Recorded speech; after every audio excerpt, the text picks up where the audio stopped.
සංසාරයේ හැදී වැඩෙන බොදු දරුවන් ලෙස අපගේ ජීවිතය හැඩගස්වා ගැනීමට අවශ්‍ය අවවාද අනුශාසනා නිරතුරුවම ලැබෙන්නේ අපේ ගෞරවනීය සංඝරත්නයෙන්. අප දහම් පාසලේ ප්‍රධානාචාර්ය ස්වාමීන් වහන්සේ වගේම අපට අවවාද අනුශාසනා ලබා දෙමින් නිරතුරුවම අපගේ ජීවිතය සාර්ථක කර ගැනීමට අවශ්‍ය ධර්ම අවබෝධය ලබා දෙන අපේ යටිකල ඥානසිරි ස්වාමීන් වහන්සේ ගුණනල බෙරෙන් යුතු දරු පිරිසක් බිහි කිරීමට ඉටු කරන්නේ සුවිසල් මෙහෙවරක්. එසේනම් මාගේ මේ නමස්කාර පූර්වක ආරාධනය ශ්‍රී පුෂ්පාරාම පිරිවෙන් විහාරස්ථානයේ මහාරාධිපති බෞද්ධ ආහාදිතර රූපවාහිනී විචිත්‍ර ධර්මදේශක ශ්‍රී පුෂ්පාරාම පිරිවෙන් විහාරාධිකාරී නම කියන්නට අවසරයි ගරු යටිගල් ඥානසිරි ස්වාමීන් වහන්සේ ඔබ වහන්සේටයි පැවිදි අනුශාසනාව සිදු කිරීම සඳහා සම්මා සම්බුදු සරණයි. මූලාසනේ වැඩ සිටින මාතර වටගෙදර පොත්ගුල් රාජමහා විහාරය, ඒ වගේම ඇඹිලිපිටිය සංකපාල රජමහා විහාරය යන උභය විහාරාධිපති මාතර බෞද්ධ විද්‍යාලයේ අධ්‍යක්ෂ අති ගෞරවනීය අවසරයි වටගෙදර ශ්‍රී රේවත නායක මාහිමිපාණන් වහන්සේ, ඒ වගේම අප දහම් පාසල් පද්ධතියේ ගරු ලේකකාධිකාරී මඩිහ ශ්‍රී වීරතුංගාරාමාධිපති අති ගෞරවනීය දේවාලයේගම සුමන රතන පඬිත හාමුදුරුවන් වහන්සේ, ශ්‍රී පුෂ්පාරාම පිරිවෙනෙහි විශ්‍රාමල පරිවේනාධිපති පාලටුවේ ප්‍රේමසිරි පඬිත හාමුදුරුවන් වහන්සේ, ශ්‍රී පුෂ්පාරාම පිරිවෙන් විහාරාධිපති අති ගෞරවනීය ශ්‍රී සුමනතිස්ස ධර්ම විද්‍යාලයේ ප්‍රධානාචාර්ය එළමල්දෙණියේ ඉන්දරතන ලොකු හාමුදුරුවන් වහන්සේ ඇතුළු, ඒ වගේම අපේ ධම්මරතන හාමුදුරු, දීපරතන හාමුදුරු ඇතුළු පූජනීය මහා සංඝරත්නයන් අවසරයි. මේ උත්සව සභාවට සහභාගී වෙලා සිටින ආරාධිත අමුත්තන් මාතර රාහුල විද්‍යාලයේ පින්වත් විදුහල්පතිතුමිය, ඒ වගේම සුජාතා විද්‍යාලයේ විදුහල්පතිතුමිය, අනිකුත් මේ අවස්ථාවට සහභාගී වෙලා සිටින ඒ පින්වත් ආරාධිත අමුත්තන් අපේ ඉන්දරතන හාමුදුරු පිළිගැනීමේදී සිහිපත් කළා. සියලු දෙනාගෙන්ම අවසරයි පින්වත් මව්වරුනි, පියවරුනි, බෝසත් දූදරුවනි. අද අපේ දහම් පාසලේ ලස්සන විචිත්‍රවත් චාම් උත්සවය අවුරුදු 3කට වරක් පවත්වන ත්‍යාග සහ සහතික ප්‍රදානය කිරීමේ උත්සවයයි මේ සිද්ධ කරන්නේ. ශ්‍රී සුමනතිස්ස ධර්ම විද්‍යාලය ශ්‍රී පුෂ්පාරාම පිරිවෙන් විහාරස්ථානයේ පිහිටා ඇති මේ ප්‍රදේශයට පළාතට බොහොම උතුම් වැදගත් ධර්ම විද්‍යාලයක්. අද වන විට ඉගෙන ගන්න දූ දරුවන් වගේම දහස් ගණනක් දරුවන් මේ ධර්ම විද්‍යාලයෙන් පිටව ගොස් තිබෙන්නේ විශිෂ්ට වූ උතුම් ගුණ ධර්ම ඇති සත්පුරුෂ පිරිසක් ලෙසින්. එවැනි දරු පරපුරක් දැනුමින් පෝෂණය කරන වගේම සම්බුදු දහමින් එළිය කරන්න ඒ ජීවිත පිළිවෙලකට සකස් කරන්න දහම් පාසලෙන් ගනු ලබන කැපකිරීම අතිමහත්. ඒ නිසා අපේ අම්මලා තාත්තලා සෑම කෙනෙක්ම තමන්ගේ දරුවන් විහාරස්ථානයේ ඇසුරු කොට පවතින ධර්ම විද්‍යාලයකට දහම් පාසලකට බාර දෙන්න ඕන. මේ ඇවිත් ඉන්න අම්මලා තාත්තලා තමන්ගේ දරුවන් අප දහම් පාසලට බාර දීලා තියෙන්නේ ගුණවත් ඒ වගේම සංවර විනීත හොඳ දරුවෙක් සමාජගත කරන්න හදලා දෙන්න කියලා. මට මතක් වෙනවා මේ වෙලාවේදී අනේපිඬු සිටුතුමා තමන්ගේ දරු දියණිවරුන් බුදුදහමෙන් අවබෝධය ලබාගෙන මාර්ගඵල ලබා සිටියා. එතුමාගේ පුතණුවන් පන්සලකටවත් යවන්න බැරුව හිටපු දරුවේ. බුදුහාමුදුරුවෝ සිටු මාලිගාවට වැඩියා පුතා නෑ බණපදයක් අහන්න ආවේ. දන් හැන්දක් තරම්වත් පූජා කරන්න ආවේ නෑ. ඉතින් සිටුතුමා සිටු පියා කල්පනා කළා මගේ පුතා මේ විදියට ගියොත් අපි නිවන් දැක්කත් අපේ දරුවා මේ සසරේ අසරණ වෙනවා. ඒ නිසා අපි යන මඟ අපේ දරුවාද යොමු කරන්න ඕන කියලා උපක්‍රමශීලීව මුදල් දෙන්නම් කියලයි දෙවුරම් බෙහෙරට යවුවේ. පින්වතුනි කහවණු වලට ආශ කරන මේ පුතා පන්සලට ගියා. බුදුහාමුදුරුවෝ දහම් දෙසද්දී පැත්තකට වෙලා ඉඳලා ගෙදර ආවා. බණ පදයක් නෑ මතක තියාගත්තේ. සිටුතුමා කල්පනා කළා කමක් නෑ පළවෙනි දවසේ ගිහින් ආවා. ආයෙමත් කිව්වා තවත් කහවණු වැඩි කරලා දෙන්නම් බණ පදයක් මතක තියාගෙන ඉන්න කියලා. ගිහිල්ලා එදා උත්සාහ ගත්තා කොහොම හරි දහම් පදයක් මතක තියාගෙනයි මම යන්නේ කියලා. පිරිස අතරේ ඉඳගෙන බණ අහගෙන හිටියා. බුදුහාමුදුරුවෝ දැක්කා සිටු පුතා ඇවිත් තියෙන්නේ මොන අරමුණකින්ද කියලා. බුදුහාමුදුරුවෝ අදිෂ්ඨාන කළා දහම් පදයක් මතක නොසිටියාට සද්ධර්මය අවබෝධ වෙන්න. දේශනාව අවසන් වෙනකොට අනාථපිණ්ඩික සිටුතුමාගේ පුතා සසර ජය ගත්තා. පියතුමාගේ බලාපොරොත්තුව ඉටු වුණා අපායෙන් බේරගත්තා. සෝවාන් ඵලයටපත් වුණා. ඒ තාත්තා බුදුහාමුදුරුවෝ වැඩ සිටිද්දිම තමන්ගේ පුතාව බේරගත්ත විදිය.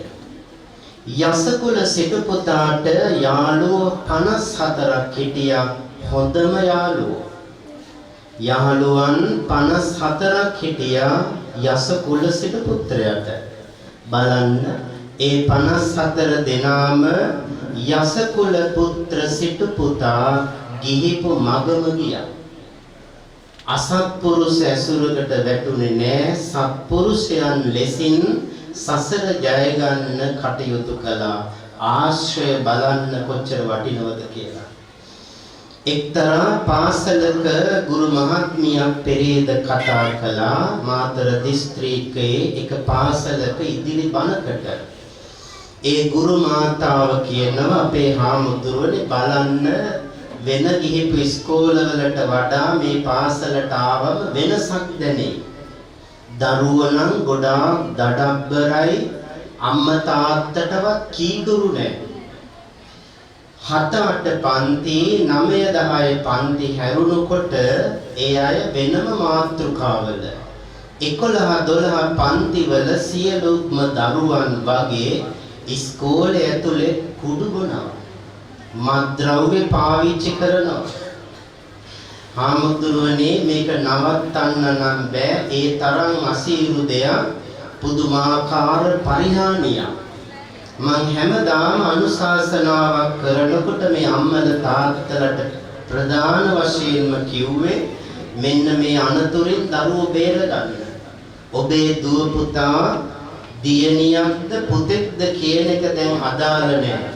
ඇසුර වැරදුනොත් ජීවිතයක් සසරක් වරදිනවා. එනම් මිනිස්යන් ගැන කවර කතාද තිරිසනුන් පවා ඇසුර තුල වෙනස් වෙනවා. එනම් දහම් පාසල කියන්නේ ඇසුර සත්පුරුෂයන් හදන ඊටාම උතුම් තෝතැන්න. මෙතන ඇහෙන්නේ බුදුබණ. මෙතන දකින්නේ කහ සිවුරේ එළිය. මෙතන තිබෙන්නේ ප්‍රඥාව උපදවන තැන. පවට පින පවට ලැජ්ජාව බය ඇති දරුවෙක් හදන එක. අම්මට තාත්තට සලකන දරුවෙක් හදන එක. ගුරුවරුන්ට වැඩිහිටියන්ට සැලකිලි දක්වන ගරු කරන දරුවෙක් හදන එක. බිරිඳකට ආදරණීය ස්වාමි පුරුෂයෙක් ඒ කියන්නේ බුදුබණට අනුව හදන එක. ඒ වගේම ස්වාමි පුරුෂයෙකුට ආදරය ඇති බිරිඳක් දුවෙක් හදන එක. මේ ටික හදන්න වෙන පන්තියක බෑ. සමහර පන්තිවල අතිරේක උපදෙස් දෙනවා ජීවිතේ සාර්ථක කරගන්න කියලා. විනයක්, හික්මීමක්, සංවරකමක් ඇති කරගන්න. ඒ මේ දහම් පාසලක පරිසරයක තියෙන ඒ සංවර භාවය හදන්න වෙන තැනක් නැහැ. ඒ නිසා ඔබේ දුව පුතා ඔබට ගෙදර ඇවිත් මොනව කිව්වත් උගන්වන්නේ නැහැ කියයි. නිකම්ම ඉන්නව කියයි. නොයේ කාරණා කියලා මග හරින්න හේතු හදාගනි. ඒ නිසා අම්මා තාත්තට පසුතැවෙන්නට නොවන්න. මොකද අද ගොඩක් මව්පියෝ සෑහෙන්න අසරණ වෙලා දරුවෝ වැරදි වලට සම්බන්ධ වෙලා.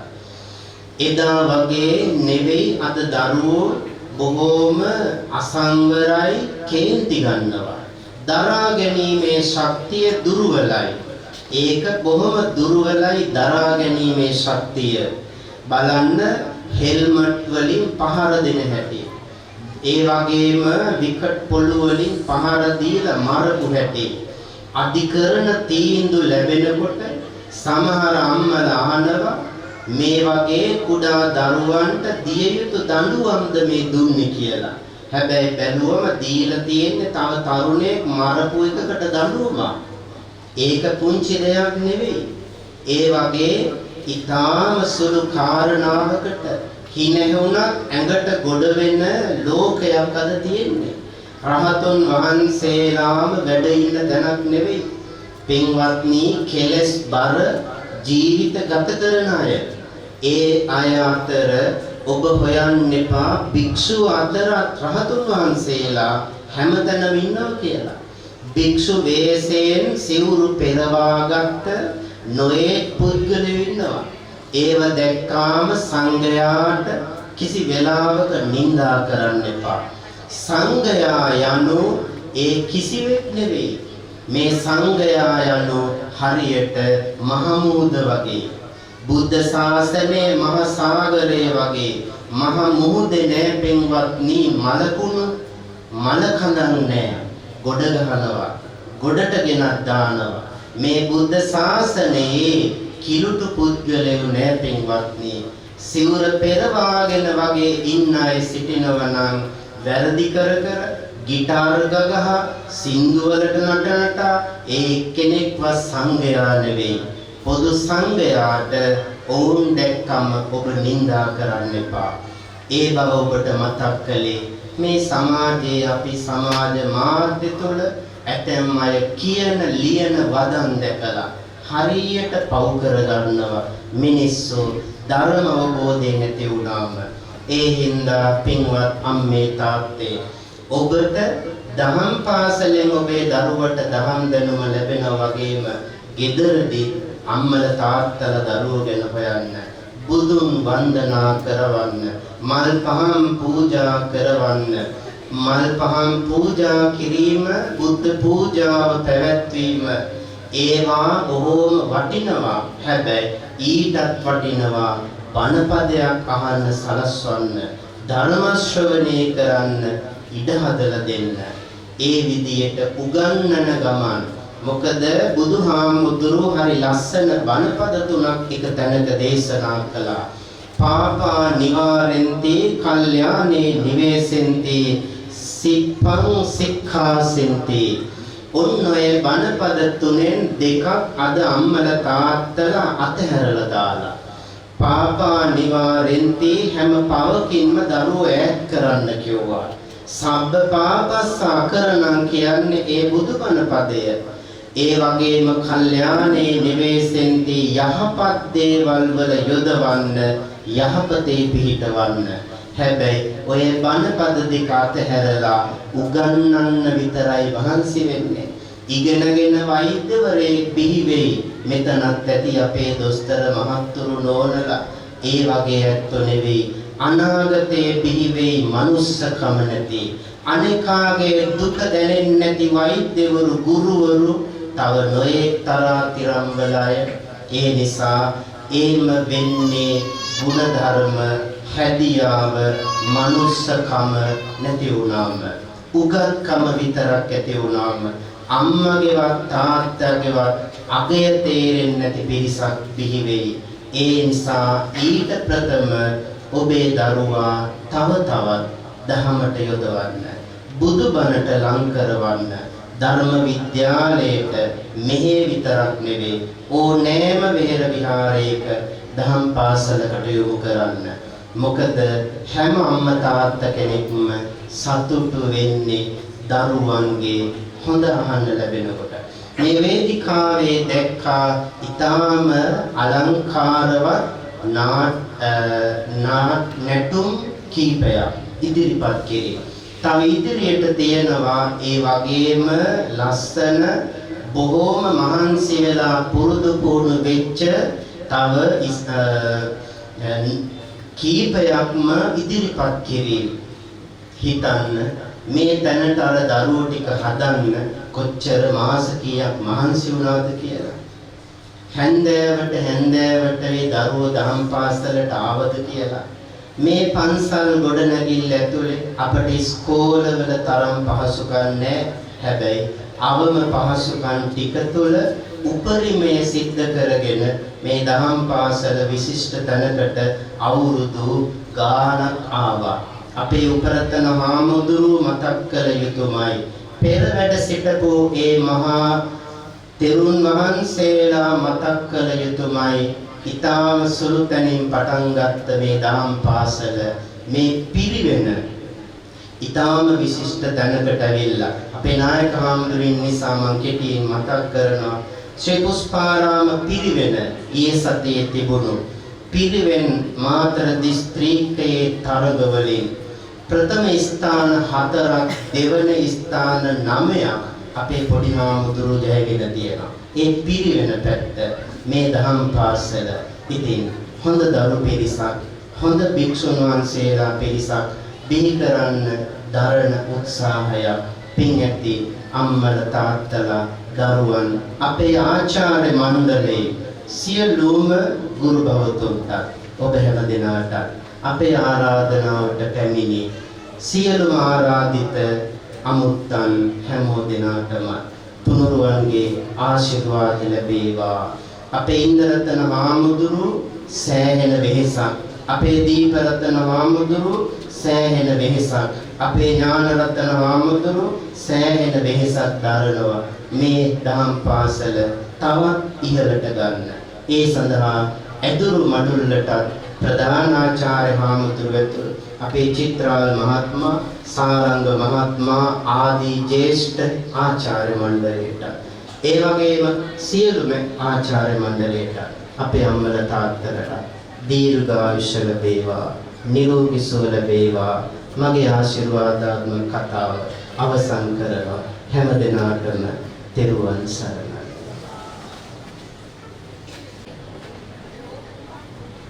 ඔබ වහන්සේට අපගේ නමස්කාර පූර්වක ස්තුතිය.